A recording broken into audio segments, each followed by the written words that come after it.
Darkly Splendid Abodes, the official podcast of Toronto Thelema, exploring, if you will, practical philosophy, from science and the workings of the mind to spirituality, esotericism, and magic.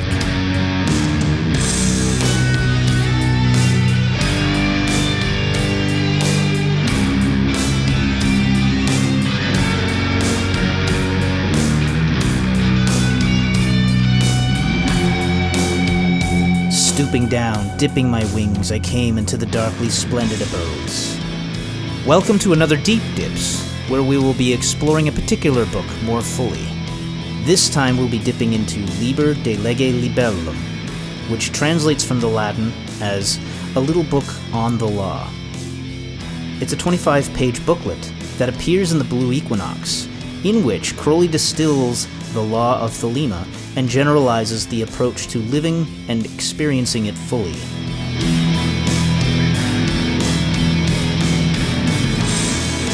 Do what thou wilt shall be the whole of the law. Love is the law, love under will. All right, today we are looking at Liber 150, de Lege Libellum.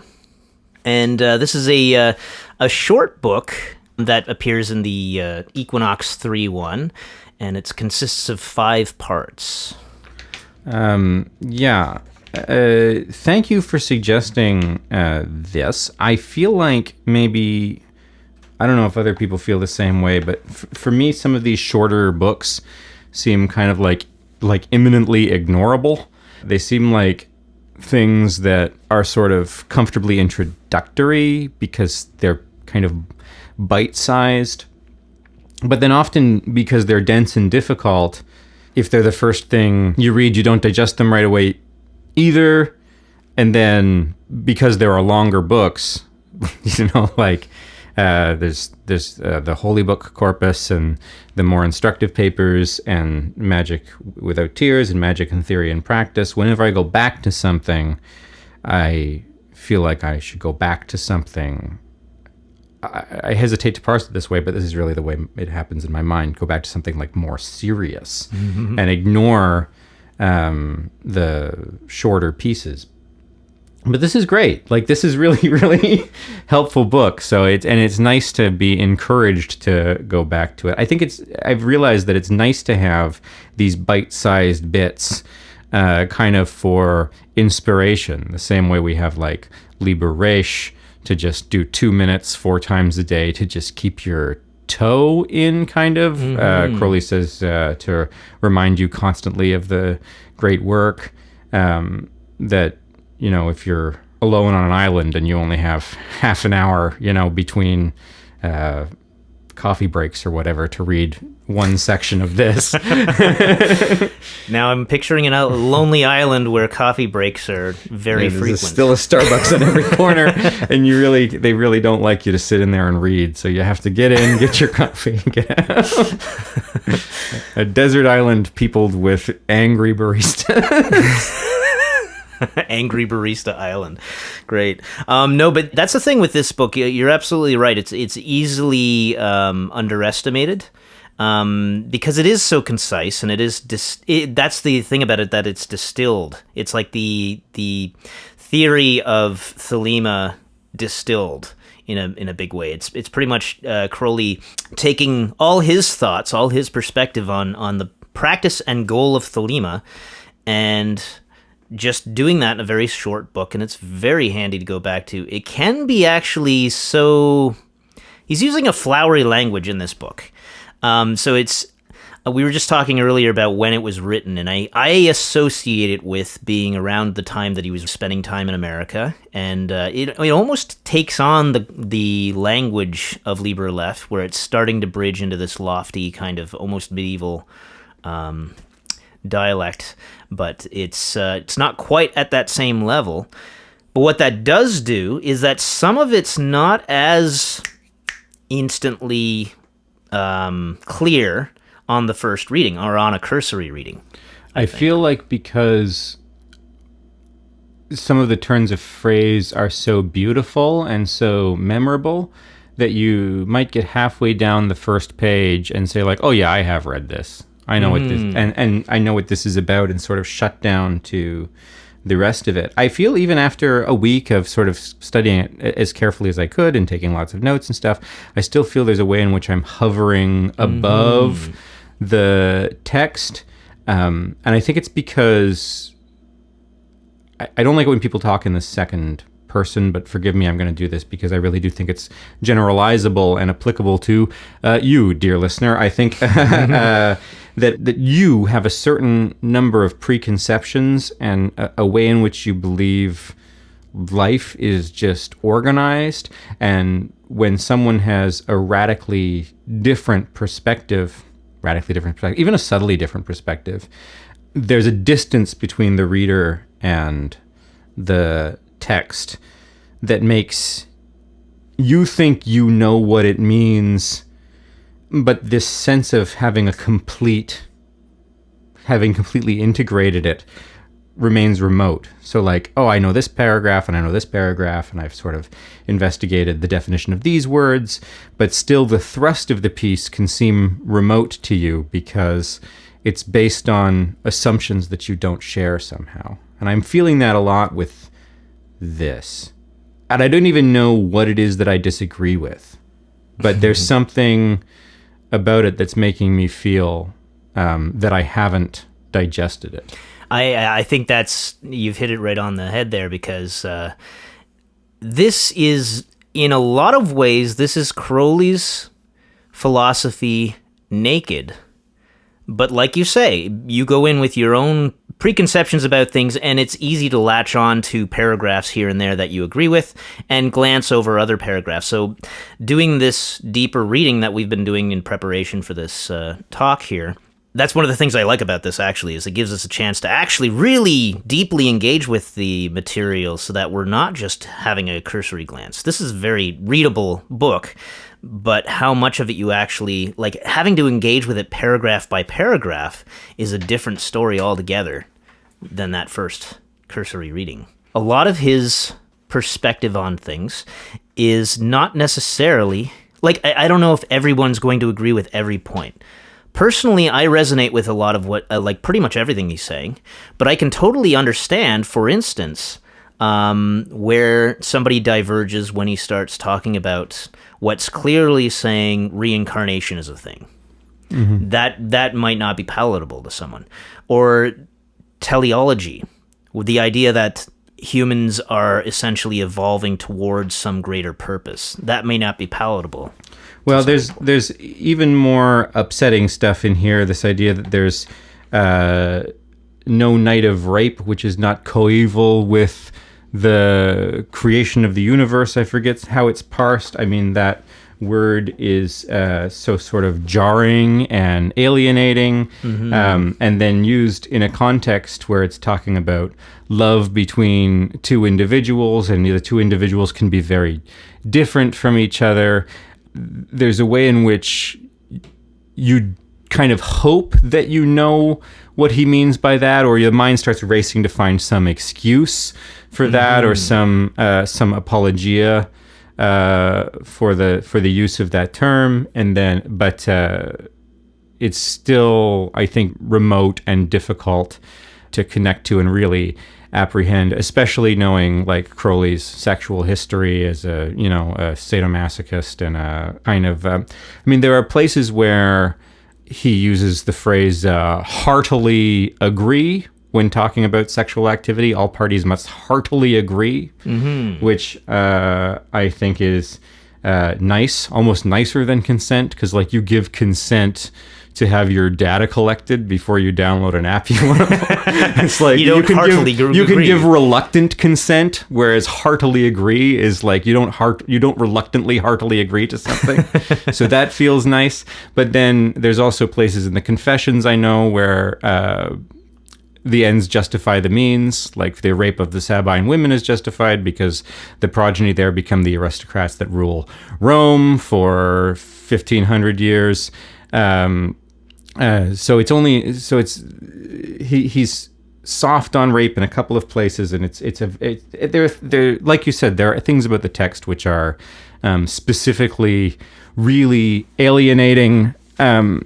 I don't think they always go to the substance of the text, but they're just like little jarring moments that make you go, oh, hiccup.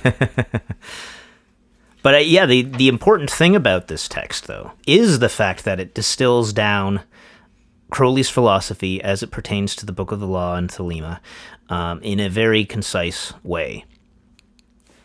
And in fact, it also, not just the philosophy, but the practices, at least if they're not reduced to literal exercises, they are at least generally systematized. I was surprised to see how much practice is really in here. Mm-hmm. And that's one of the areas I think we should cover. Do you have anything else you want to say in terms of like general impression? I feel like we've been talking about it in sort of a meta way, talking about the experience of reading it, but what was your sort of first impression going back to it after, I don't know how long it's been since you've looked at it before, but how did it strike you this time? It struck me, again, it really, the important thing here is the way that we're engaging with it this time around, because in the past, it's one of those books that I had just read through and not taken paragraph by paragraph. So in this reading, for that reason, it's much more, there's so much to unpack. There's a lot to unpack here. So I can see how he would have planned it out in terms of not only the goals of the practitioner of Thelema, let's call it, but the actual exercises involved. And he's broken that up into the 4 rays, each attributed to a letter L, which stands for either liberty, love, life, or light.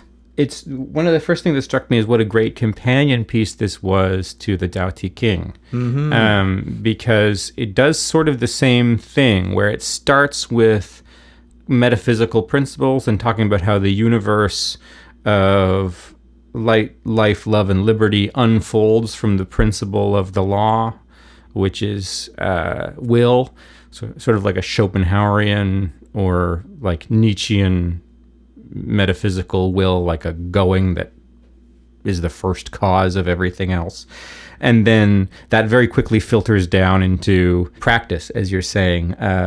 We don't deal with administration so much. The government piece is left out, but conduct and meditation and so in Liber, in the Tao Te King we had metaphysics, conduct, governance, and practice, and here we have metaphysics, conduct, and practice. So it's very very cool to be doing these back to back. Yeah, and the it's very Thelema-sized perspective of this shows is really distinct from that, whereas the Tao Te King was all about setting back and not moving and trying not to do so many actions to receive the information from the Tao. This, which is good meditation advice, wait. But this talks about a sort of a lust, a hunger, a going to unite with opposite principles to achieve the kind of oblivion, a union. But this is the difference in the going versus condensing or relaxing or receiving is distinct. Yeah, and that's actually worth noting as well, because the fact that we, as I touched on, I think this was written around the same time as Liber Lef, sometime during Crowley's time in America, and that's also the time that he did his translation of the Tao Te King. So it makes sense that it's kind of in the same frame of mind. It's at the same stage of his life. He's in the same state of mind, thinking very strongly in those terms of the Tao Te King. Okay, do you want to start going through it? Let's do that. So I think that of the 3 L's, law, light, life, love, and liberty, the preface talks about the law and sort of sets up... I should correct you there, because the law is like the 5th L. So the law actually encompasses all the other 4. They go to make up the law. I think that's the way that it's conveyed in this preface. Oh, that's right, because the book is written backwards. So the four principles are light, life, love, and liberty. But then the first chapter is of liberty, which is the last of the four principles. It, yeah. So, and I think liberty is kind of a placeholder for the will. So light, life, love, liberty, and the law. You thought liberty was a placeholder for the will. Okay, that's the impression cool. I got. Thought the law was the will. And that the liberty was, that it became sort of circular, where the idea of liberty is a fulfillment of the seed idea of the law that comes at the beginning. Mm-hmm. But you're seeing liberty and law as being sort of at the end. So we already have controversy. Let me read this section then from paragraph 4 of the preface. Know first that from the law spring four rays or emanations, so that if the law be the center of your own being, they must needs fulfill you with their secret goodness. And these four are light, life, love, and liberty. So it sounds like what he's going to do is tell you how the four rays of secret goodness proceed from the fundamental principle of the law. At least that's how I'm reading it. Mm-hmm. But what he actually does, and it took me a long time to figure this out, what he actually does is start saying how light, life, love, and liberty are required in order to look back at the law. So light is what you see with, life is the principle. Light is the principle of sight. Life is the thing that sees. Love gives an embellishment or a feeling, and liberty is required to do anything. And so these are the four principles that allow you to look back and discover the law. They work together in harmony to point you towards holiness, and you need all four to get at this fundamental principle of willing, the mystery of the law. And you can do this, sort of.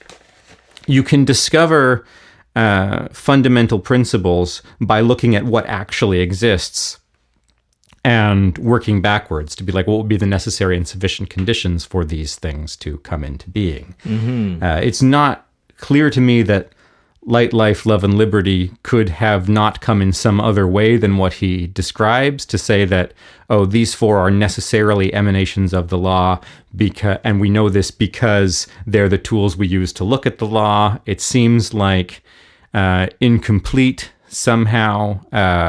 There's not a really rigorous philosophical defense of that, but that is the structure of the argument, to say that because these things point back, we know that they come from. Do you disagree with that? You were thinking of the law as being anterior to the other four principles. Well, I would say that what he's describing here as being, it does sound essentially like, okay, we have the law, and then these are four emanations, as he's putting it, so that's sort of like the law is the fountain of these four separate parts. I would say that this is almost like setting up a convention by which to view things in order to systematize them. So that I think he's probably intentionally breaking up the practices involved in these higher attainments. And as a result of that, he's realizing in the process of doing that you can't fully separate each of these steps in the exercise process. They are necessarily working together and intrinsically tied together. They're not really separate ideas per se. It's just that we conceptualize them as separate in order to make them workable. But we need to keep it in mind that they are different facets of the same process, essentially. So to me, it feels like this is essentially setting up a convention to work with, rather than saying literally like in the same way that you might describe the tree of life as being the Sephiroth, and the Sephiroth make up the universe. So where are the Sephiroth? Where is each individual Sephiroth? It's easy to get a little bit hung up on the idea of these separate entities existing as discrete units of some sort. So I feel like that's one of the things. That's what comes to my mind is not holding it too tightly, having a slightly loose grasp so that we can, and that's what I feel like he's describing by saying they are one, and we use all four of them, even though we are looking at one at a time, and that sort of thing. That's the impression I have. Yes, you're right. Crowley's metaphysics exists. Sort of the world is a reconciled zero, right? There's the nothing, and this book will talk a lot about how to get back to no thing using practices uniting the dualistic principles, the self and the not self. So there is he'll talk about unity in this a few times, but it's not a monist unity. It's the bringing together two things that leads to oblivion. So there is, and Crowley being anti-rationalist, you want to be careful about putting too much faith in models. So maybe that's why he doesn't feel the need to defend this too rigorously, because, you're setting up a model so that you have some basis for understanding. But it would be false to think of that as too real. Yeah, I think that by reference to the Tao Te King, though, it is interesting to think of if the law is will, do what the will shall be the whole of the law. That this willing is a fundamental principle. Light is this nebulous thing, almost like the Tao or the day, that allows you to observe the law, and then life springs from light just because it's needed. The tool wants a user, so the tool of the light generates life out of necessity. And I think there was one thing that I wanted to read here that now I can't find. There's, oh yes. I have already written to you of how, in the will of love, light ariseth as a secret part of life. These qualities are become part of the universal life, which proceedeth infinitely with the enjoyment of the will, and of love as inherent therein. These things, therefore, in their perfection have lost their names and their natures, yet these were the substance of life, its father and mother, and without their operation and impact, life itself would gradually cease its pulsations. So I just wanted to mention that, and I don't think we should do too much of this comparison between the texts, but last time we did talk about, we did read that section about how unmanifested it is the Father of heaven and earth, and manifested is their mother. Here we have the light, life, love, and liberty, and relating somehow to will and becoming the substance of life, its father and mother. So I thought that was... Yeah, that's an interesting correlation that probably we would never have noticed otherwise. Yeah. And it also brings to mind that whole idea of again, thinking of it in terms of physical sciences, the idea of the forces, like the strong and weak forces I think going back to the beginning of the universe, they kind of combine so that they're not distinguished as separate forces. Mm-hmm. So it kind of reminds me of that kind of a concept. For what that's worth, that doesn't necessarily mean anything. That's just sort of one of those, Yes, well, you're right that in comparing it to other types of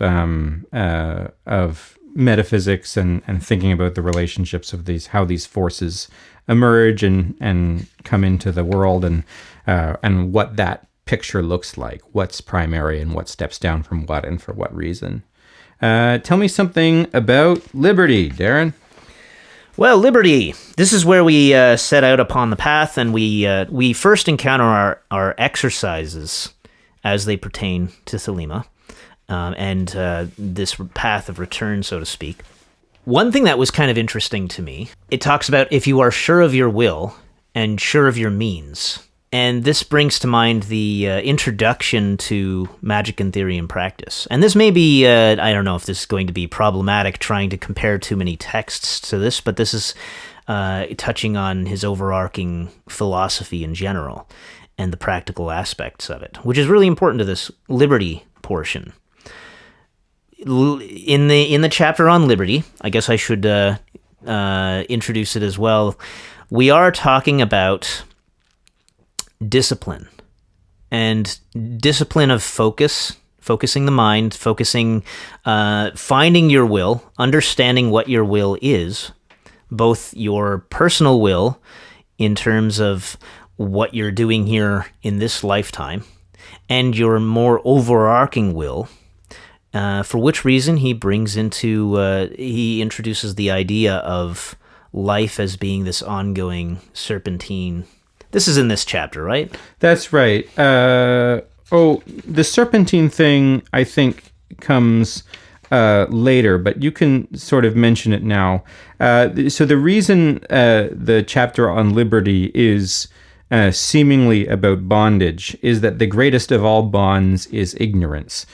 So he starts out saying that you need liberty in order to express the law, because the law is willing, the law is the law of freedom, and you can't do that without liberty. So liberty is obviously a necessity, and liberty is the ability to act. Yeah, and but because the greatest of all bonds is ignorance, and people don't know. If people don't know what their will is, what thing they really should be doing in any moment, then they're unable to act correctly, and often even to act at all. You know, this idea of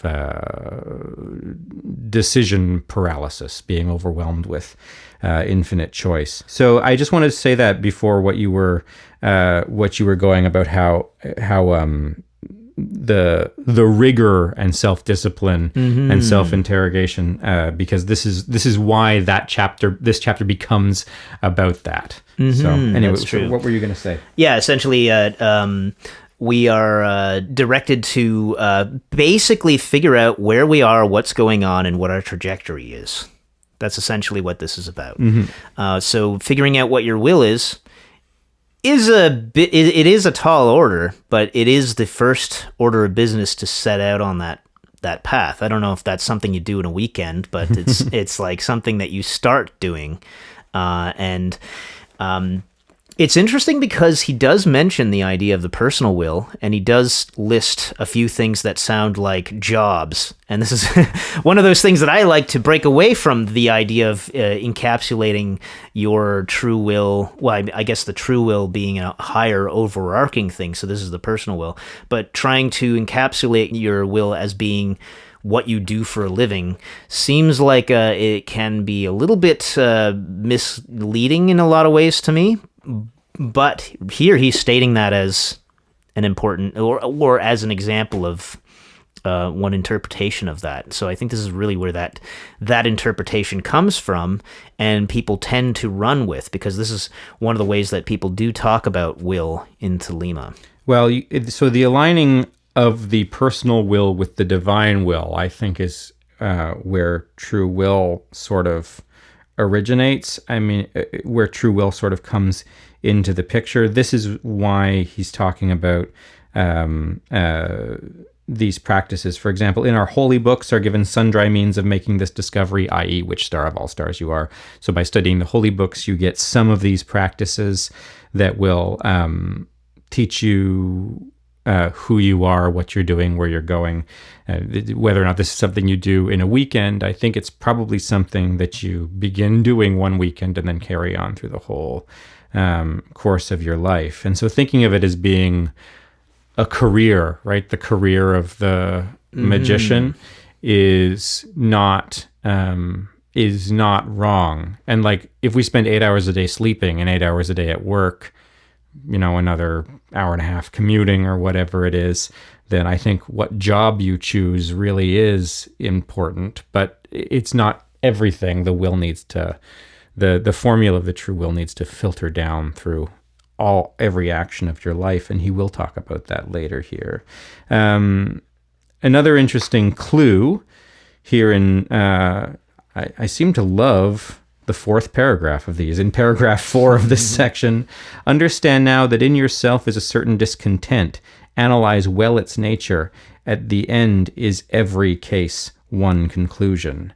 So the anxieties that you come up against in your life are clues to the formula of your true will. By correcting these disordered conditions, you get closer and closer to living a life that's more in line with your true course through the heavens. The metaphor of stars is used here, and as everywhere in Thelema. And here's a formula for remedying the ill. Ill springs from the belief in two things, self and not self, and the conflict between them. This also is a restriction of the will. He who is sick is in conflict with his own body. He who is poor is at odds with society, and so for the rest. Ultimately, therefore, the problem is how to destroy this perception of duality, to attain the apprehension of unity. And this is going to jar some people the wrong way, like, what if I'm born into bad circumstances, or, if society is against me in some way. And to that, I want to say that, if you're doing sociology, of course, the society is always the problem, So you're right if you're a person in vulnerable circumstances, that it's not your fault you're there. But if you're doing therapy, the responsibility is always with the individual being therapized to come to term with their circumstances. So what's being said here is, if there's a perceived difference between myself and my society, and, I feel put upon, you might actually be put upon, but your responsibility is still your own to navigate those circumstances and find a place within civilization where you can maximize personal potential. And the reason it's your responsibility is only because you can't assume anyone else is going to do it for you. This is a common issue that comes up for sure, because it's, just through it, different ways of philosophizing the subject of the difficulties going through in life and that sort of thing. This is one perspective on it. A lot of people do try to, I've even seen things where people were trying to say, if somebody's causing you problems in your life, you should thank them because they are providing you with the ability to continue to advance in your own life. And it's let's, calm ourselves here. Just because you can learn something from adversity doesn't mean that you should be thanking bullies that are tormenting you. It's not quite that cut and dry, and it's not really going to do you any real favors. And there's going to be different planes, and that's sort of like mixing the planes in a sense. That's right. I discovered in reading this text that I don't know what is meant by planes. I know that there is an astral plane, and that's distinct from the material plane. And I always just assumed that there was an expansion of that idea. And I would bring in the idea of four worlds and think about how, there's a world of gods and angels and manifest beings and so forth. But to talk about the interplay of planes and to avoid, when you're meditating on one object, to avoid interference from not other objects, but other planes, but that your work on one object should be so profound as to have resonance into other planes. I think I realized that I was sort of guessing what that meant, or allowing my abstraction to substitute for a definition. I'm very glad that you're bringing that up, because it's one of those things that it's easy to take for granted and throw around. I'm using it essentially as a turn of phrase to some extent. At the same time, I'm using it in the way that I understand it, which, just to compare notes, my way of understanding it is you have, for instance, the physical plane, the way that you would interact with people and things on the physical plane in your daily life, versus the way that you interact with things on the mental plane, or if you're dealing with spirits, the way that you would interact with spirits. And the idea of mixing the planes being that just because you will be doing things while in a ritual or in a meditative state, and it is the right way to deal with things, doesn't mean that you bring that into the physical world.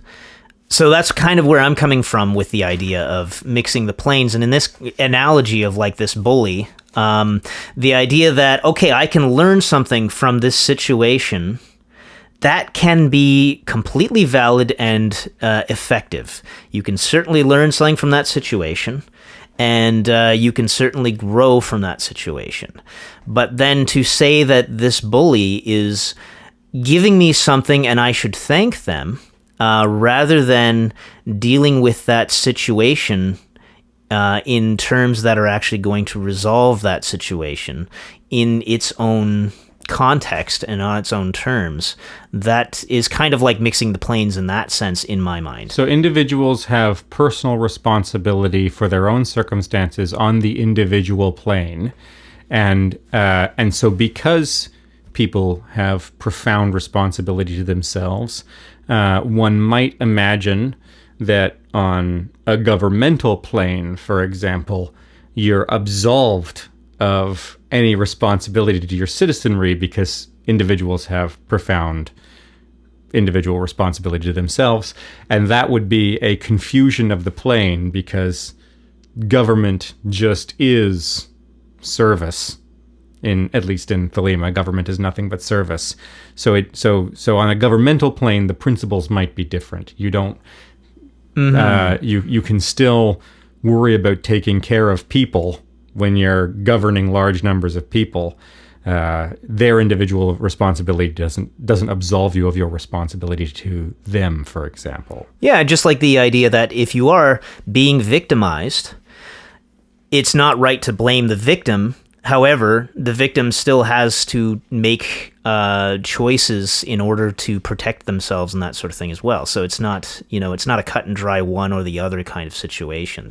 You're seeing this idea of planes as not only literal planes, a material plane, an astral plane, a heaven and hell, but also as something that can be applied universally to individual spheres, social spheres, governmental spheres.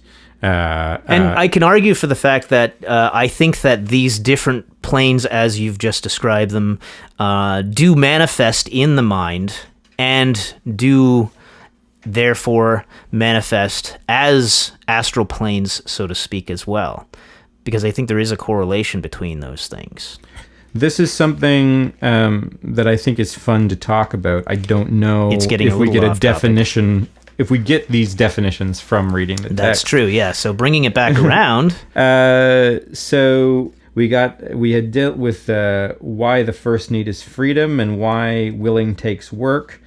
And I had said the next little section of chapter 1 was that freedom means constraining yourself to tasks of the will.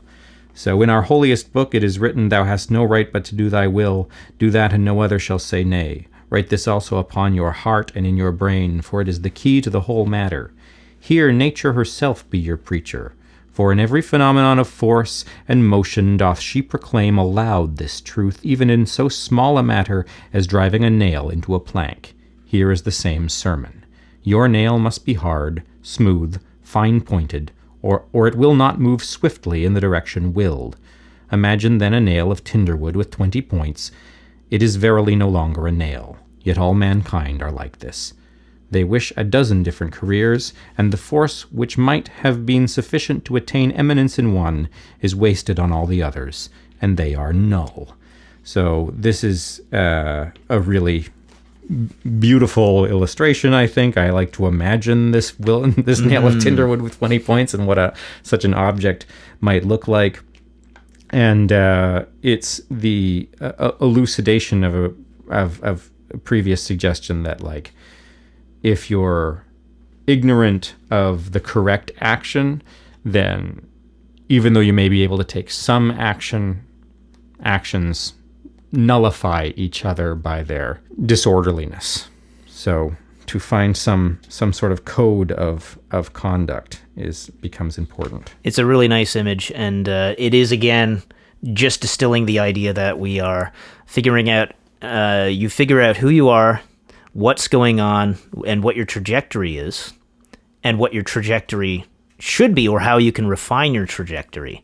And you do that by simplifying. And this is actually, this simplification, this idea of simplifying things is going to come up throughout this text, and seems to be a very important part of his philosophy as well, reducing things to their simplest points. Here's something else I think we should look at just briefly, even though it is brief. I think it's interesting. If therefore the master should enjoin upon you a vow of holy obedience, compliance is not a surrender of the will, but a fulfillment thereof. So this is so radical, this thing about ignorance, this thing about the disordered mind, the people preconceiving instead of knowing based on analysis what it is that they are, that it is even appropriate to give up your right to make decisions for yourself if you find a guru who is a real honest teacher and you're on your own to figure out what that means. There's no help in identifying these people. But if it strikes you, this relationship between the student and the master, then it becomes necessary to follow that out. You know, you're not surrendering your personal will by surrendering your ability to make decisions. The master is teaching you what your will is. This is one of those phrases that sticks at me personally. I have my thing about the idea of the guru and that sort of thing. So my natural reaction is to psychologize Crowley and try to picture what his motivations in this are for his personal motivations and that sort of thing. And I'm speaking purely from my reaction. So I'm not arguing this. I'm saying this is how I react to it, and I'm acknowledging the fact that I have that reaction to it. Yeah, and I think a lot of people do. They, especially this cultural thing of Western people being interested in yoga, maybe going to India to try to find their guru, but they haven't fully digested Vedantic metaphysics or rules of conduct. They don't know that the goal of certain types of meditation practice is not to exist anymore. So, like, if your guru gives you too many psychedelic drugs and you die, then they've done their job correctly to a certain degree. Because, you've had the experience of disconnecting with your ego self, and you've died, you've moved on to your next incarnation having had that experience.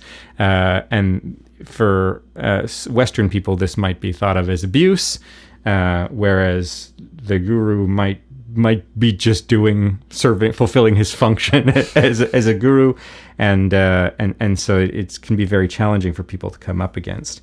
But I think one of the ways in which this is really helpful is that for people coming into Thelema, to let Thelema be Thelema, read the books, understand the books, know what they mean, even the scary parts, because that's where you're going to find the most useful nuggets, as we'll learn here later on.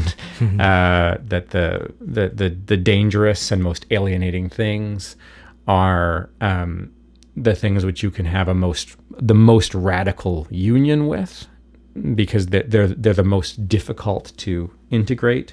So, when people start reading Crowley and allowing themselves to skirt around certain paragraphs because of their preconceptions or because of their just grossed out by stuff or whatever, they're missing this point that you do spiritual practice to be changed. You don't come in wanting to change a spiritual practice. I get geeked out by people who say, like, oh, I resonate with this profoundly or something like that. And it's like, that's not really the point. The point is to change your resonance. I get what you're saying, man. I want to do at least one more thing before we leave this section and move on to Of Love. The This then is the law of liberty. You possess all liberty in your own right, but you must buttress right with might. You must win freedom for yourself in many a war. Woe unto the children who sleep in the freedom that their forefathers won for them. There is no law beyond do what thou wilt, but it is only the greatest of the race who have the strength and courage to obey it. Which gets overlooked by a lot of people who in the Thelemic community, I think. Yeah, this is the fulfillment of some of the stuff we've been talking about in terms of, laziness doesn't help, self-discipline is mandatory, constraining yourself to a single course of action results in more success than sort of what I said last week, pissing around, kind of, taking things as they come. So while we believe that everyone has freedom, here again, this is the example of which I don't know how to evaluate whether it's right or not, but as you talk about the planes, from the perspective of governance, for example, we might believe that every individual has freedom, which is a thing that's important for Thelemites, and that we should defend the freedom of individuals. But then on an individual level, we have this responsibility, and it is only the greatest of the race who have the strength and the courage to obey the law of freedom. So we end up having to defend the freedom of people to make bad decisions. And there's no contradiction in that, because, as you sort of say, the two different principles are operating on two different planes. And from the individual perspective, you're totally free to make bad decisions. And then from the governmental perspective, I believe in your freedom, so I have to rabidly defend that idea. Another thing that people might balk at is this use of the word race. It's a loaded word, and Crowley does have perhaps some problematic views on race. Or I don't think it's pertaining to an individual race within humanity, but to humanity itself. This is the human race, if you want to say that here. Similarly, right after that, "O man, behold thyself." He's constantly referring to "O man," or, to men, refers to the human race as men see things this way, or that sort of thing. This is just I think this is something we can delineate as essentially the equivalent of a neuter generalized term. Yeah, English just does employ a gender-neutral masculine, and you don't have to like that, but those are the facts of the case at hand. In fact, in an older form of the language, man was gender neutral, and there was a preface like woo for woman that was used to delineate a masculine man. So man is the neuter term. So if you want to use neuter language, everyone is a man.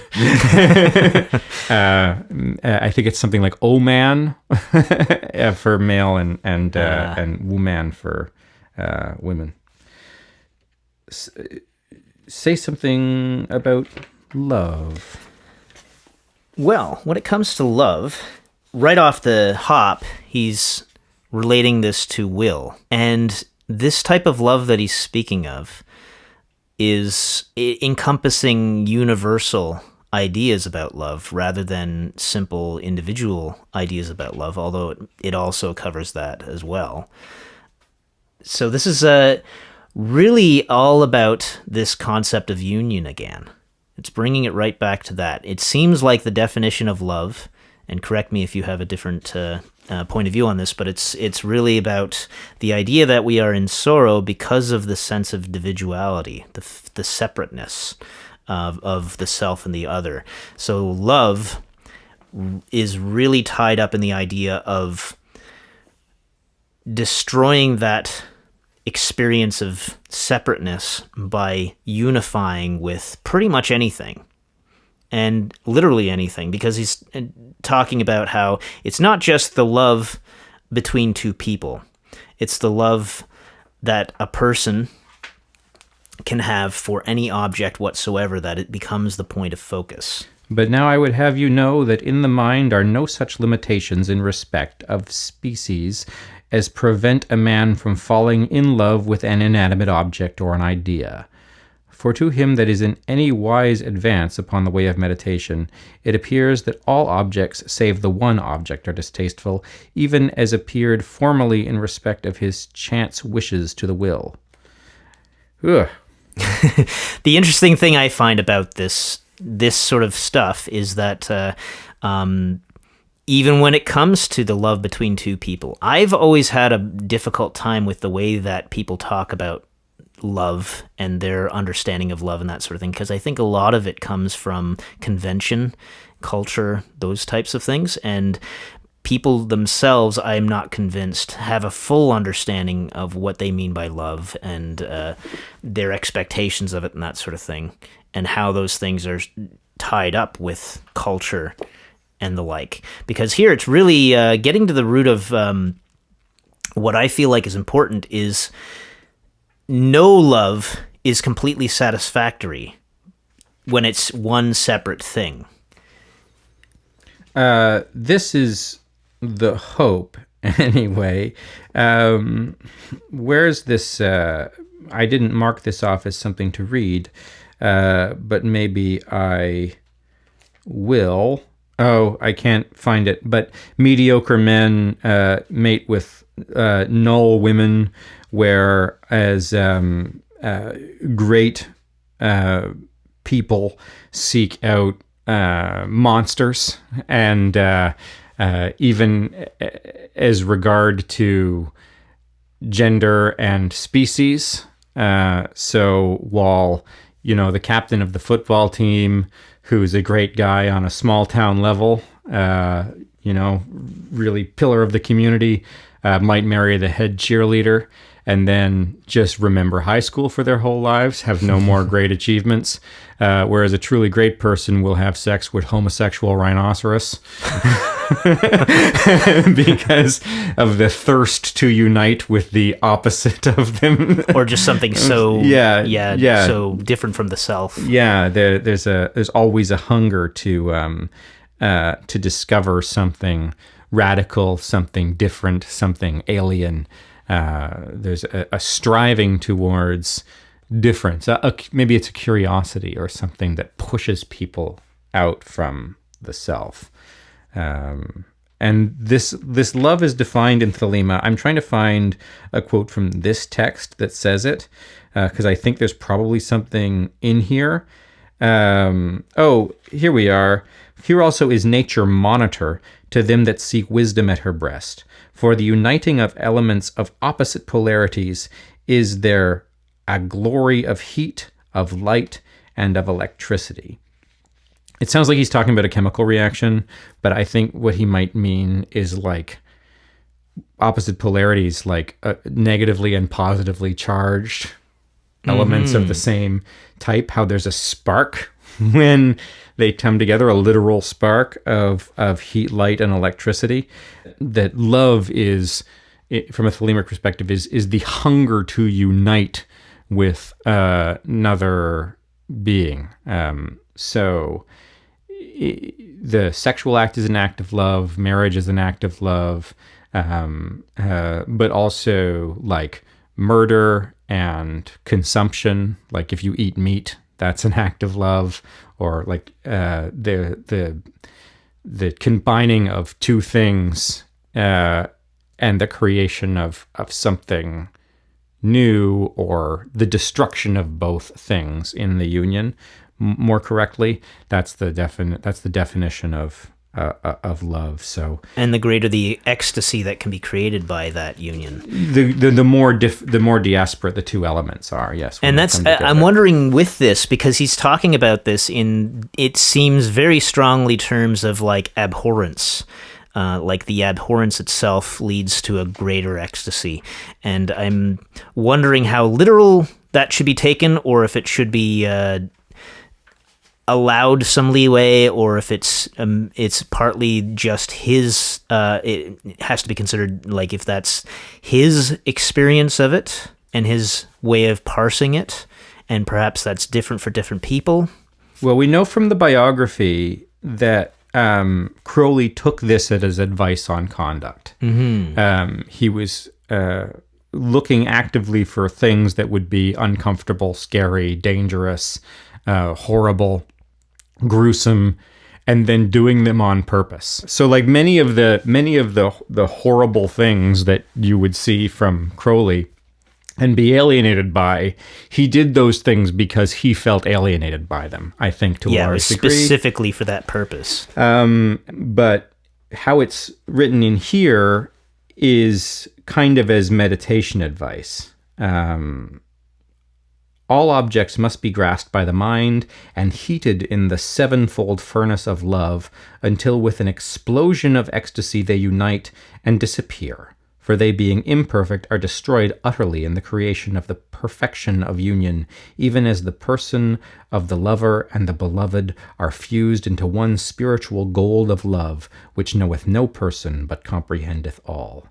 Yet, since each star is but one star, and the coming together of any two is but one partial rapture, so must the aspirant to our holy science and art increase constantly by this method of assimilating ideas, that in the end become capable of apprehending the universe in one thought, he may leap forth upon it with the massive violence of his self, and destroying both of these, become the unity whose name is no thing.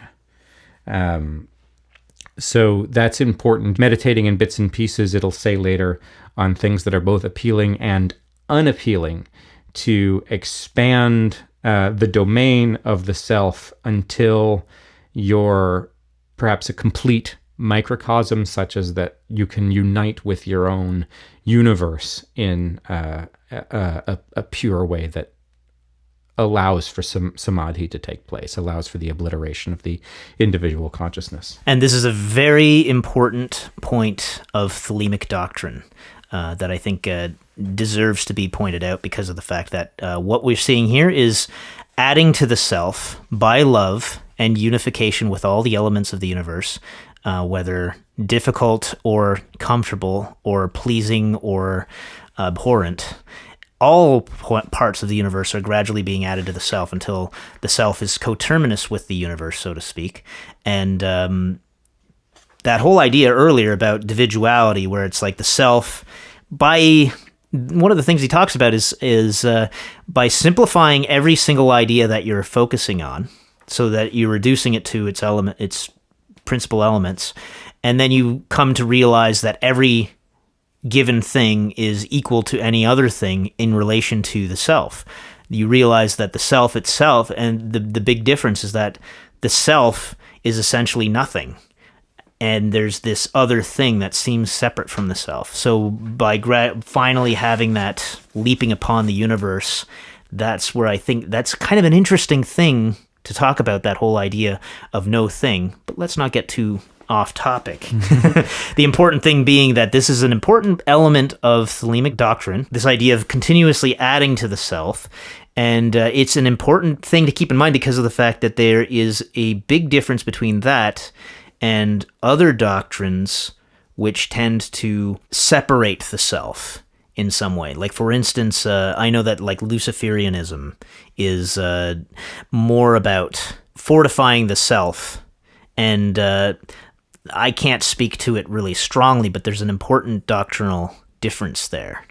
Right. And also a doctrinal difference between the 0 equals 2 of Thelema and the monism of the Vedantic perspective, or certain esoteric Christian schools where, fundamentally there's one truth, and then maybe Trinitarian or expressed as a creator-creature distinction, but eventually, there's sort of one God. Here in Thelema, there's a real distinct self-not self dualism, the way you're saying with Satanism, where the self is fortified and everything else is not the self, but with the goal of destroying both. You can't ever get to the place of realizing monism because the not self obliterates the self upon being realized. This you're reading this as if it's meditation advice, and I did too, and I think that that's right. But right in the second paragraph of this section, now love is the enkindling and ecstasy of two that will to become one. It is thus a universal formula of high magic. So he's speaking this in terms of magical operations. While the instruction makes it seem like you're talking about a dharana exercise where you imagine a shape, try to exclude all other thoughts, eventually you become one with the shape, or the shape disappears and you attain this kind of dhyana, this kind of mindless unification, this kind of... but there's also... In Thelema, a corpus of work with gods and goddesses and angels and demons and intelligences and other people. In the notes on an astral atlas, it says that there's always a slight pang of pain in any real first-class astral vision because it hurts the self to recognize the existence of a not-self. So meditation is important to the degree that it strengthens the mind, and a big goal of samadhi is a meditative goal. Samadhi is something that happens in meditation. But there's also a way in which we're talking about, when we're talking about uniting with a remote object, calling up a demon that actually is a demon, that maybe by its virtue of a demon disgusts or frightens the operator, and then doing a little bit of business with it, where you trade favors for work and get the demon to obey you. This expands the domain of your power, strengthens and clarifies things about the individual operator, but also allows there to be a self not self distinction. That means that ultimate ecstasy can take place. There's something else in which against you bump up eventually. That's a very good point. Here we are. Here's paragraph 12. Let him also practice an art of the analysis of ideas, refusing to allow the mind its natural reaction to them, fixing himself in simplicity and indifference. But each idea will possess one special quality common to them all. That is, no one of any of them is the true self, as much as it is perceived by the self as something opposite. So, what you were saying here before about the meditation advice, the dharana, you can't be disgusted by the object of your meditation or attracted to the object of the meditation. You try to cultivate a sense of simplicity and indifference, a remoteness from the object of your meditation, whatever it is, whether it's something beautiful or revulsive.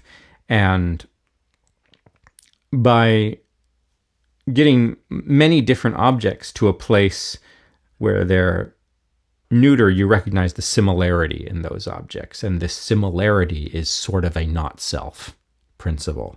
And so by regarding, a rose with simplicity and indifference, by regarding a corpse with simplicity and indifference, by regarding some sexually attractive object with simplicity or indifference, the thing about those things that is fundamental is this not selfness. And the more different objects you resolve with simplicity and indifference, the more this principle of not selfness comes to light somehow. And this is, again, another important aspect of Crowley's philosophy, which I would say probably comes from his Buddhist background, the idea of unattachment, non-attachment, being able to distance yourself from simple reactions and emotional reactions and that sort of thing. Like he also references the Buddhist meditations on the self, on your own corpse in various different states of decay and whatnot. Yeah, but here it's not about not existing, as I think that it is in Buddhism, where you become non-attached to your life in a way. This is on a different plane, specific to the meditation, specifically to do with like realizing I am this thing, which is distinct from this other thing. It's essentially an observer. In a way, non-attachment. we're expanding the idea of the self by comparing it to all of these different not selves somehow, such that we can ultimately get to that fiery union of ecstasy. Oh, I didn't mark out any quotations here, but I wonder if we should say something about purity and love. Because there's about 4 paragraphs dedicated to it. And to me, it seems maybe obvious that purity and love is sort of, I mean, it's part of this meditation advice of allowing the thing to be the thing and to aspire to that thing and to love that thing and to, is this where it mentions planes too? Not to let any, yeah, here it is. I'll read this thing on planes just because we mentioned it earlier. For though each act is to be complete on its own plane, and no influence of any other plane is to be brought in for interference or admixture, for such is all impurity, yet each act should be in itself so complete and perfect that it is a mirror of the perfection of every other plane, and thereby becometh a partaker of pure light of the highest. So what's important, and I'll come back to the quotation later, but what's important in the section on purity is not that there's any imposition of any moral prescription. Purity doctrine in cults and in other sorts of religions can be quite destructive because it can create these sorts of psychological complexes. It can create these sorts of complexes that remove the individual from the self. It's sort of the opposite of the exploring and expanding thing that Crowley wants you to be able to do. Integrate these different parts of your psyche, these different objects of the universe. Whereas, you know, like, I won't lay with a woman while she's on her period, and if I do, I'll go wash myself in the river, be unclean for 7 days, or whatever it says in Deuteronomy. These are denying an aspect of life, and so purity in love does not include these ideas of moral or social impurity, that certain things are disgusting and certain things are not disgusting. It's a wholeheartedness, wholehearted approach to whatever the object is. It seems like another stripping it down to its essence, rather than having any kind of extra excrescences or anything like that stuck to it. Yeah. So like, and he does say that human relationships can be a guide here, that you know, when you're with your spouse, you want to be with your spouse and not allow extraneous thoughts to intrude. Even if you're in a polyamorous relationship where you may have other partners, as Crowley tended to date more than one person at a time. He very rarely indulged in orgies, even though he calls sex orgiastic. He was never sort of having sex with more than one person at one time. The whole focus was on the romance, or the violence, frankly, between the two individuals, rather than allowing extraneous things to come into play. And the way in which people are most fulfilled by sex in this kind of one-to-one intimate for each other way shows us that what our attitude to meditation and to life should be, that when we show up, we show up. You know, you're fully present for it. Yeah. It also means don't allow other thoughts into your meditation, because that's not what meditating is. But in terms of conduct, this sort of thing of being grossed out by other people or other things, or you know. And that's why we have this structured in the way that it's structured as well, because this does go hand in hand with the idea of liberty, where we had to practice focus, but liberty had to come first to be addressed. I mean, we need to be able to concentrate on focus in order to exercise purity and love. I was going to say, I'm going to give you I was going to say I'm going to give you the last word on that because that was nice, which covertly gives me the last word on that. Leaving this in. Systole and diastole are the phases of all component things. Of such also is the life of man. Its curve arises from the latency of a fertilized ovum, say you, to a zenith whence it declines to nullify in death. Rightly considered, this is not the whole truth. The life of man is but one segment of a serpentine curve which reaches out into infinity. I looked up this thing of systole and diastole. It sounds like a kind of cool, magical turn of phrase until you get into your 40s like I am to realize a few things about how life works. Systole and diastole, there's a contraction and a release, and every reference I found to it was specifically in relation to a heartbeat. That's systolic blood pressure was your blood pressure when your heart was contracting.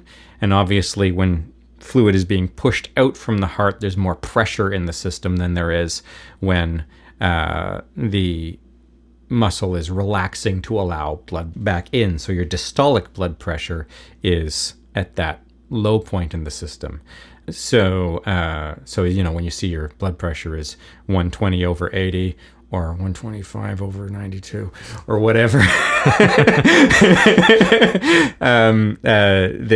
that's what it means. Is there's a systolic and a diastolic, so this idea that there's a squeezing and a release in the universe, in life. And the squeezing is not just like a stress contraction, but it's the squeezing that pushes out the energetic principle. And so, like you're saying, this is where we talk about reincarnation as well. The metaphor here is that sort of birth is systolic and death is diastolic, but the blood is all still. It's funny because I think I'd probably looked that up the first time reading through this book, but more recently going over this, I coincidentally was listening to some Latin language podcast that was on medical subject matter, and the guy happened to be talking about that subject. And so it was like, what are the odds? Like, I've never heard I've never heard that come up in any other Latin podcast before or anything like that, but it just coincidentally came up now.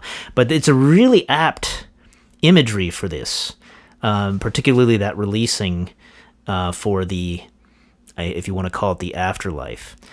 And even if you have trouble, I think a lot of people have trouble with the idea of reincarnation, but it seems to me that Crowley did take reincarnation for granted to some extent. How he interpreted that is questionable. He did talk about, like here it goes on to discuss different methods for attaining the so-called magical memory, which is memory of past lives. But when Crowley talks about these memories of past lives, he does point out that it's not really that important if we take it literally. The important thing is that you learn something about yourself by exploring these ideas or experiences. What maketh then a man, if he dieth and is reborn, a changeling with each breath? This, the consciousness of continuity given by memory, the conception of his self as something whose existence, far from being threatened by these changes, is verily assured by them. So this is something that there's been like some real philosophical work done on. We intuitively, like we know that a 7-year-old is different than a 40-year-old. Their values are different. Their interests are different. Their behavior is different. Their understanding of the universe is radically different. But if the 7-year-old is, quote unquote, the same person as the 40-year-old, we want to think of the identity principle as holding. We don't want to say that I was a different person when I was 7 than I am now. I mean, we may use that euphemistically, but we don't literally mean that I am a new being that wasn't existent when I was 7. So we say like, okay, bodily, like even though our values and our ideas and our conceptions may have changed, bodily we have the same being. But that's not really true too, because the oldest cell in your body is something like 7 years old. So there's a complete, you are a completely physically different person than you were when you were 7. So one of the ways in which this is parsed is about the chain of memories, the chain of ideas. So even though my values at 7 are not my values now, I can see a sort of genealogy of the events that happened to me in my life that caused those values to change. And the way this is refuted is by saying that, like, okay, but if you go to sleep, or if you go into a coma, or if you get Alzheimer's, you still want to say the identity principle holds, even though that chain of causes, that chain of ideas is broken. But Crowley's going to use this chain of ideas principle, this chain of memory, as the as being his identity principle. Okay, so if you develop a magical memory, if you use his techniques to go back and remember things that happened to you before you were born, or remember things that happened to other people, there's this interesting philosophical thing that comes up. Is like, okay, if my identity includes these things which you might want to say are false memories, but our identity principle is based on a chain of memory, and my chain of memory includes these things, then reincarnation, the idea of a life which extends beyond the boundaries of your own life, just like that is philosophically true then. This is why when he does his magical memory, he doesn't just do a past life regression. He goes back through pre-birth to the womb to preconception and through all the memories that happen between his previous death and his new birth, you know? Like, you're supposed to think backwards like that, because that creates the chain of ideas necessary to have an identity that goes from another person's life into your own life, whether or not there's a material truth in that at all. And I should point out, or we should point out, that what you're talking about in terms of this regressive way of retrieving these memories isn't actually referred to in this text except indirectly. Mm-hmm. He says that there are two methods, one of which is the one that you've just referred to, which is given in a different place. So this shows, so when he says, yes, attain the magical memory, that's one difficult way to prove reincarnation, because at least it connects your own chain of memories with a chain of memories that necessarily extends beyond the bounds of your own life. The other way to do it is to do astral travel. And this, he says, is easier. To me, it seems a little bit more dubious, but by having experiences in a body of light that are, more and more vivid experiences, deeper and deeper experiences, the body of light starts to seem like a more real thing to you, a component of your being. And so the fragility of your material body, the idea that you might one day get hit by a bus or have a heart attack, seems to be less problematic because the body of light is not subject to these sorts of material concerns. To me, I find this difficult because, like, it's almost the same as saying there's no material basis for the mind, therefore the mind is not related to the body, or there is a material basis for the mind, but it's subtler, and so if the body dies, the mind must go on. The astral body is just another thing that has either no material basis or a different material basis that could hypothetically go on after the death of the body, but I see no reason why it necessarily goes on after the death of the body. Yeah, it seems like it could be rooted in the body for nourishment, for context, for any number of reasons, and that if the body dies, that could cease to exist too, or at least decompose slowly the way you're... Just as another way of conceptualizing it, I would throw out there this idea that it's a matter of identification. So in the same way as an analogy, if you were driving a car or playing a video game, I like the video game analogy where, if you're first getting used to playing a particular video game, you've got to think about what your fingers are doing on the controller and that sort of thing. And then as you get really good with it, you get to a point where you're no longer conscious of the controller. You're just making the character on the screen or whatever's going on. You're controlling that. You become that. It's like an extension of yourself into that. Just like when you're driving a car, when you're first learning to drive a car, you have to make every little move, be conscious of every little decision. But then when you get really to a comfort zone with it, you are the car. That becomes your identity. Looked at in that light, we could think of it as your body, your physical body, you're so identified with it that there's no separation.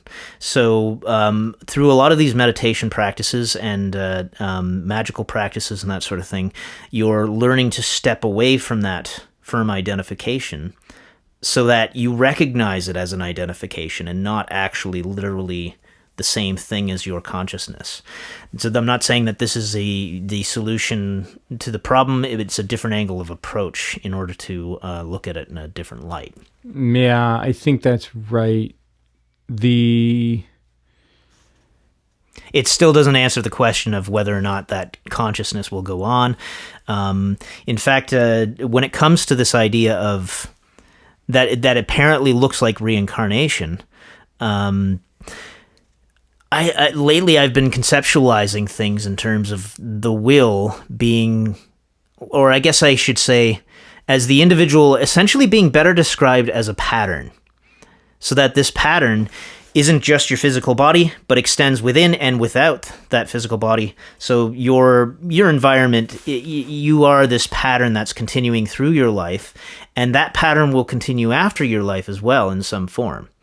And you can see that in a way that's undeniable. It doesn't necessarily mean that your consciousness is going to be riding along with that. Your sense of a self is not necessarily going to carry forward in that, but it does give a different spin on the subject. In the text, it talks about as a necessary part of the astral work. It doesn't just say do astral work and then you have an astral body, therefore you live forever.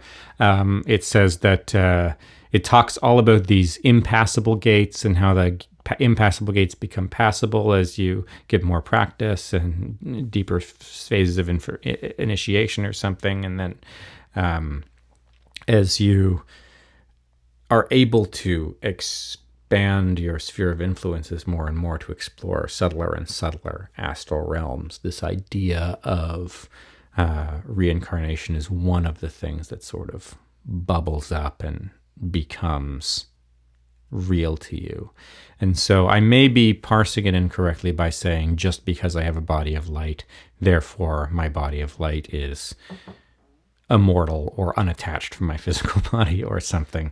There may be something more going on in these discoveries that goes unspoken in this text just because well, that's one of the challenges of it. Just because the idea is to do it, not exactly. It's really emphasizing. He specifically says going by experience and not calculation and reason, reasoning out, and that sort of thing. So part of a big part of the answer to these questions is going to come from direct experience rather than simply theorizing. Is this where he talks about subtler modes of doing the same thing? There be, moreover, many other modes of attaining the apprehension of true life, and these two following are of much value in breaking up the ice of your mortal error in the vision of your being. And of these, the first is the constant contemplation of the identity of love and death, and the understanding of the dissolution of the body as an act of love done upon the body of the universe, as also it is written at length in our holy books. I thought that was kind of an interesting... Yeah, this is very good. This is what I was mentioning earlier about the hunger, love being defined as a hunger of two opposites to unite with each other. So seeing the universe as this loving thing that's hungry for you, that wants to be part of you by consuming you. This, I think, just seems true to me. This seems like even materially, like, the material of the body isn't destroyed, it's dissolved and subsumed and expanded, and the romance of that idea is something that hits me.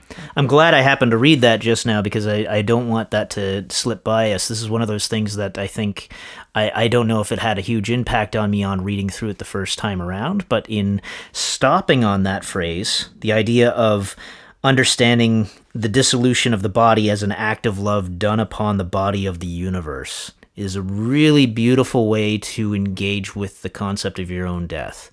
For you and I sitting here, we're both kind of, well, we're getting towards middle age, I guess. But I don't know about you, but I've, in recent years, been more and more specifically thinking about the idea of death. A little bit prematurely, I think, but just generally speaking, I've tried to really confront the subject and the realization that I will die, because it's important and it's so easy to avoid the subject.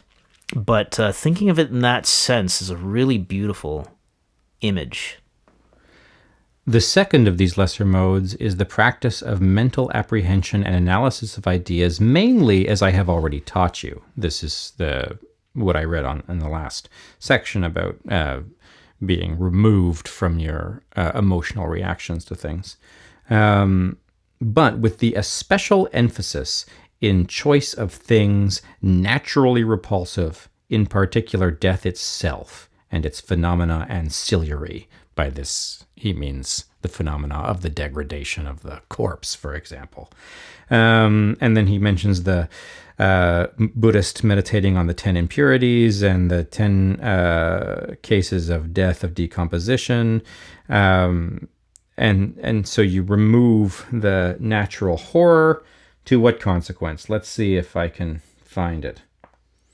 Know this, that every idea of every sort becomes unreal, fantastic, and most manifest illusion, if it be subject to the persistent investigation with concentration. So by doing this sort of meditation on the idea of death, the same meditation that resulted in not self principle in the last chapter, now we see that this sort of idea of death and decomposition and degradation and violence, like some of the Buddhist death meditations are quite gruesome, that these things start to become plastic, unreal, remote, and there's, I guess, a removal of the fear of them by... Mm-hmm. So it seems sort of like one of those things where you're focusing on a smell or a taste, and the more you focus on it, the more it kind of becomes evasive.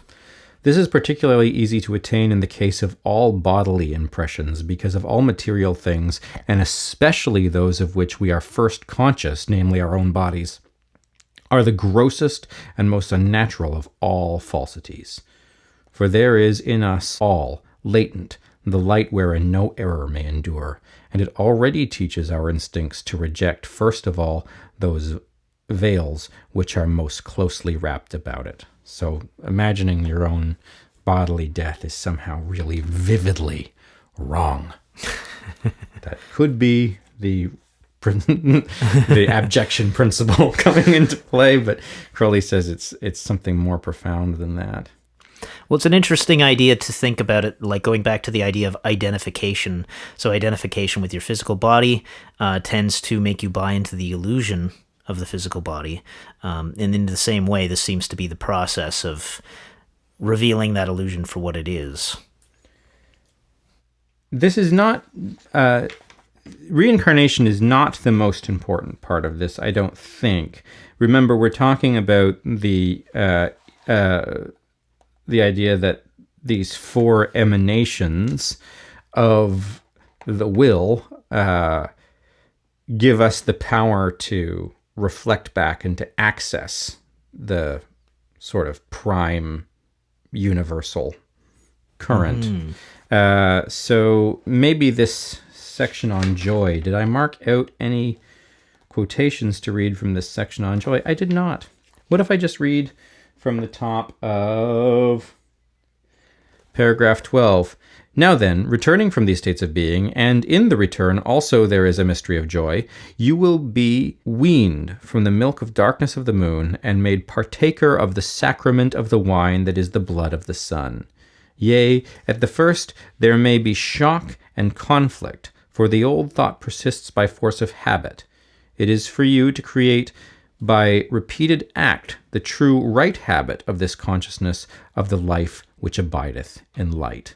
And that is easy if your will be strong, for the true life is so much more vivid and quintessential than the false that, as I rudely estimate, 1 hour of the former makes an impression on the memory equal to that of a year of the latter. One single experience in duration, it may be but a few seconds of terrestrial time, is sufficient to destroy the belief in the reality of our vain life on earth. So these methods of meditation and of magic, the astral travel is sort of strictly a magical exercise. They do this thing of proving the continuity of life, the conscious continuity of existence, but they also show the mystery of joy, that life is a persistent, dynamic change, something about the principle of change, and how we can be hungry for change, enjoy change, that our identity principle is actually reinforced by constant change, and the life in this dynamic, dualistic universe is a thing at which to be rejoiced. And even if we only get that insight for a second, it's a big insight. It's a profound insight that stays with us, hopefully, long enough to allow us to repeat the experiment and get back there again. And I think this is going to be touched on a lot more when it comes to light. Now, did you want to move on to light, or anything you wanted to catch before we do? Yeah, I've got about 20 minutes, so hopefully that's time to read 4 pages. Okay, this is a bit... In this mood did I interrupt myself in the writing of my little book, and for 2 days and nights sleeplessly have I made consideration, wrestling vehemently with my spirit, lest by haste or carelessness I might fail toward you. But I got 20 minutes, so let's do this thing. That's very good. That's exactly sort of where I began too. What's the first thing to talk about? That light is an ineffable force like the Tao, implied by motion and change, realized by life. So where's this quotation? Oh, yes. In this, as in all other efforts to name it, it is the root of every falsity and misapprehension, since all words imply some duality. Therefore, though I call it light, it is not light, nor absence of light. Many also have sought to describe it by contradictions, since through transcendent negation of all speech it may by some natures be attained. Also by images and symbols have men striven to express it, but always in vain. Yet those who were ready to apprehend the nature of this light have understood by sympathy. And so shall it be with you who read this little book, loving it. We're coming right back to the beginning of our conversation about the distance from the text by preconception. You must read this little book, loving it, that is hungry to unite with a different perspective than you already have. Back again to this section, we read about the relationship of the aspirant to the master, sacrificing personal choice for a more profound will, and even though in the first section it says, by light we see, it makes it seem like literal light. Here he's making it clear that he's not talking about literal light, but some metaphysical principle akin to maybe, well, the Tao is movement, so the Tao is law, the Tao is will. This would be the day, the gate of life through which the Tao is manifested somehow. So light is this. It's probably wrong to map this the two books one to one on each other, but light is this ineffable principle that creates manifestation somehow. So then it becomes more clear how light creates life. You know, it's not just that there is light by which we see, therefore we need something that does the seeing. Light is one of the principles of grounds of existence. So if life exists, then it comes out of this condensed light. In this chapter, we're also introduced to the idea that each of these subjects, light, liberty, love, life, they each have a corresponding book from the holy books, whereas also they are manifest in each of the holy books as well.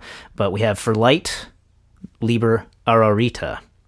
For liberty, Liber Tetragrammaton, which pertains to the Tao and Lao Tzu's Tao Te Ching. I have made this mistake before, and you corrected me, so I don't feel uncomfortable correcting you. It's trigrammaton, threefold, not fourfold. Thank you. Yeah, I appreciate that because it's about the trigrams which make up the Taoist hexagrams, the divination tool. It's not about the fourfold name, the four-letter name of God. Yes, and that's. I was thinking about that text actually. As a matter of fact, the Trigrammaton would be an interesting one to delve into in conjunction with the Tao Te King, or even with this talking about this subject. But it's a little bit outside of our range at the moment. And then for love, we have in Liber 65, Cordis Cincti Serpente, which is the heart girt with a serpent. And for life, we have Liber Liberi, which is book 7. All these books also concern all these four gifts, for in the end you will see how every one is inseparable from every other one. Again, we're finishing here with something you were saying to start with about how the principles sort of bleed into each other. And we also have each of these rays or emanations attributed to or given a form of evil, and evil is expressly a relative term within Thelema, which is something that I'm really interested in discussing at some point as well in its own right. But so we have for will, all that hinders the execution of the will. For love, we have all that which tends to prevent the union of any two things. For life, we have all that which is not impersonal and universal. And for light, restriction is the failure to solve the great equation, and later to prefer one expression or phase of the universe to the other. And I mention these just to get them all in there, just so that we don't completely miss out on that, but I know there's a lot to unpack there if we have the time to do it. So in paragraph 4 of this... paragraph 4, you don't say. We have... light related to lots of different important thelemic numbers, which we won't do now. I think these are perennial study for Thelema people, 56 being the number of new, and then divided 0.12 as being Nuit Hadith Rahorquit, the number 93 and 31. Here it's funny that he says the Hebrew for 31 is la, which means no or not, or it's a negation principle. He doesn't mention that it's al for God, but the negation principle has been important all through this book. And the interesting thing here being that he's stripping it down again to the numbers, because he's having difficult expressing these things. So the idea being simplifying by putting them into number, and that getting it closer to the essence of the idea.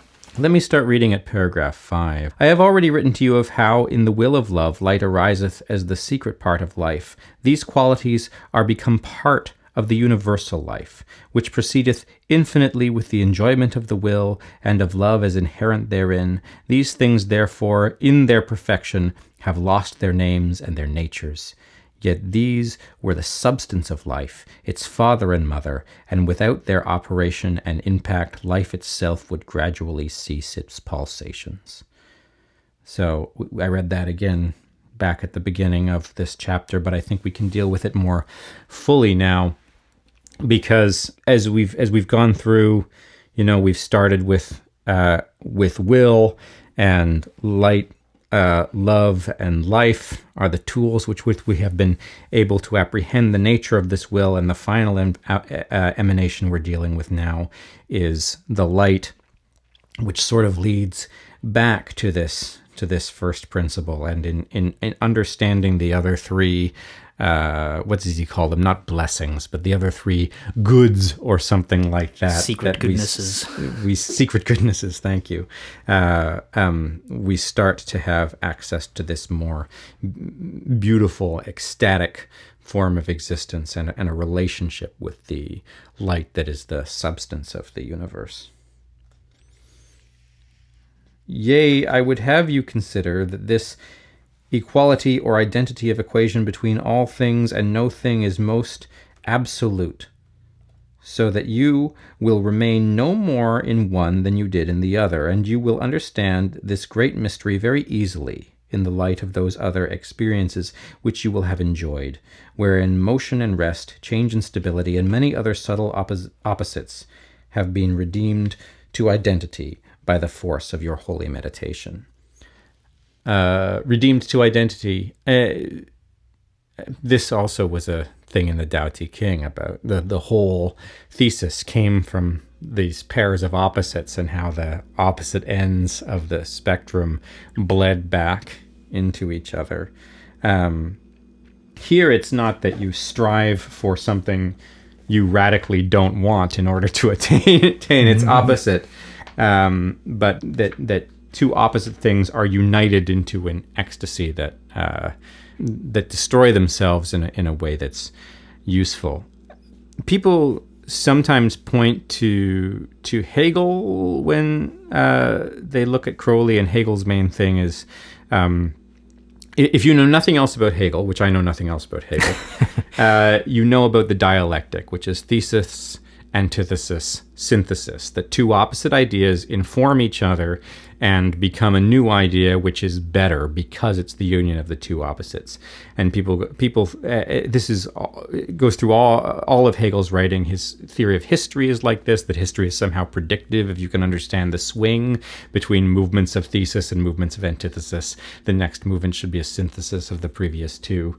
But Crowley doesn't talk about it in precisely this way. He does look at pairs of ideas an awful lot, but in Duty it says that his that the duty of brothers is to fight each other, like in the Book of the Law, as brothers fight ye, to bring out saliently the difference between the two ideas. He never wants to come to synthesis. He wants to understand the two different ideas. And in this, the union of opposites produces not a synthesis, but again, sort of nothing, this ecstatic oblivion that we've been driving to. Yeah, I think that's. I get the sense that it kind of produces both things simultaneously, like the synthesis and this other thing. I think that's one of the things he talks about with Rahur Kuit and Hurpar Krat being twins. They're both produced in the same moment, one being the synthesis and the other being this ineffable something else.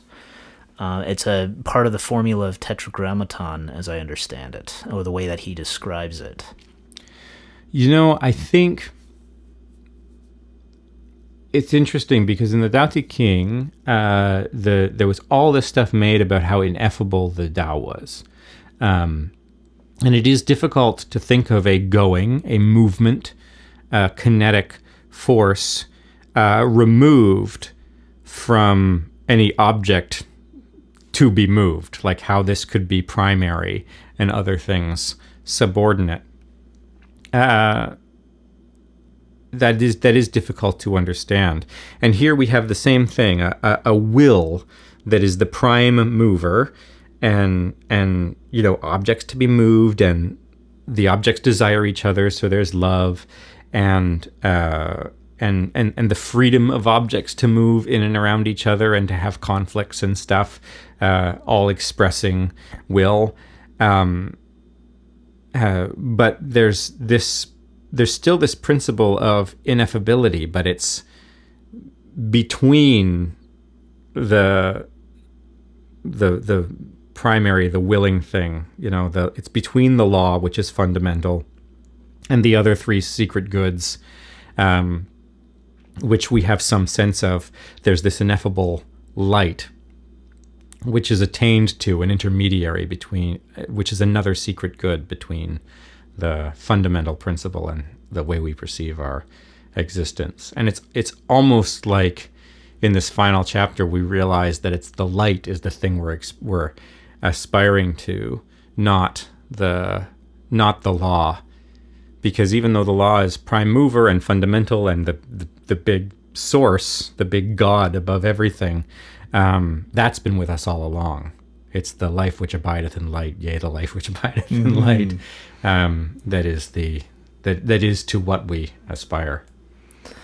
Yeah, I have a sense of this light. I don't know if this is correct or not, but this is my association with it as being the more in line you are with these things, the more that manifests, the more you feel it coming through and that sort of thing. Just anecdotally, I had an experience once when I was sick as a dog.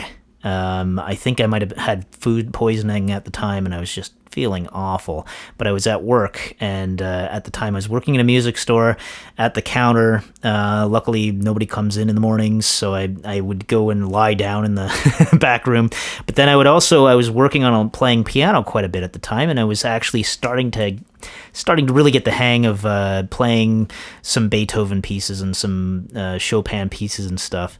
What happened was when I'd start playing while I was feeling sick as a dog, and I'd click into this state where I was really resonating, and all the pain literally fell away. It was magical, and it was like, in fact, not just the pain, but everything fell away. It was like going into this extreme tunnel vision where I understood some of the things. I mean, this is more looking back on it now.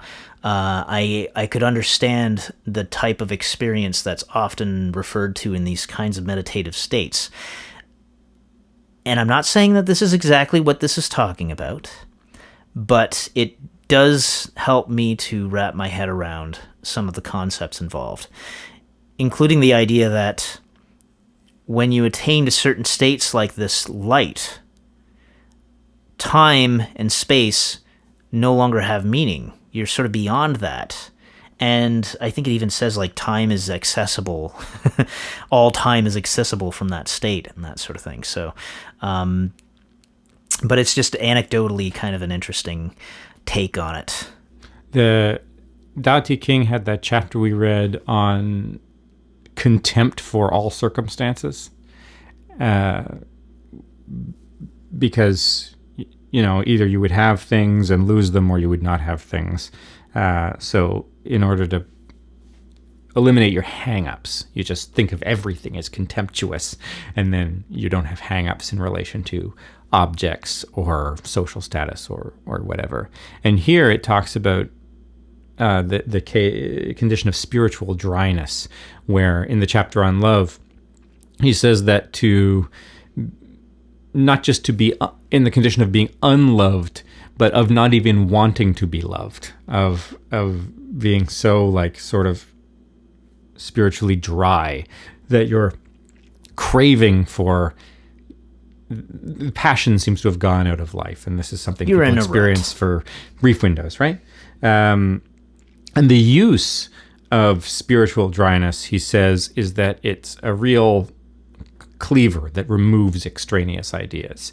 Because if you're if you don't want to like things, the things that start to fall away, for the strong person, he says, not for other people, the things that start to fall away are actually the extraneous things, and you're left with only a desire for the highest as something, as a worthy goal. You're everything else that you don't even want to love, that seems meaningless you realize that it's only meaningless by comparison to this one pure aspiration. And there's something about being sick that does the same work of carving off hang-ups.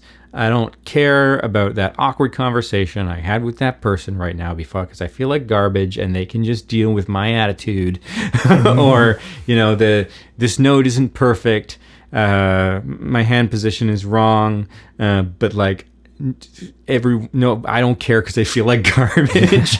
And there is a way in which the sickness, if you're an artist, the sickness allows for the purity of the art to come through, because so much of the other stuff gets turned down by comparison to just how poorly you feel. So that's and I do think it's some version of what's being pointed at here: ecstasy, joy, spontaneity, and being connected to that golden thread, which will come up in Liber Tzadi. The idea of like you've lost the golden thread, that can pertain to that idea of spiritual dryness as well, where it's like you just feel like, what's the point in any of this? But it's the joy, right? The chapter on life talked about, when we glanced over it too quickly, but talks about how joy is this key idea that maybe connects us to the understanding of light, the elucidation of personal will and related to divine will. And it's ecstatic joy. Yeah. Thank you. Thanks very much. Yeah, thanks. Thank you. This is another wonderful talk. All right. I can't believe we did the whole thing. Thanks for listening. Look for Toronto Thelema on Instagram, Facebook, and YouTube. Watch for events in the city. And join us again in the darkly splendid abodes.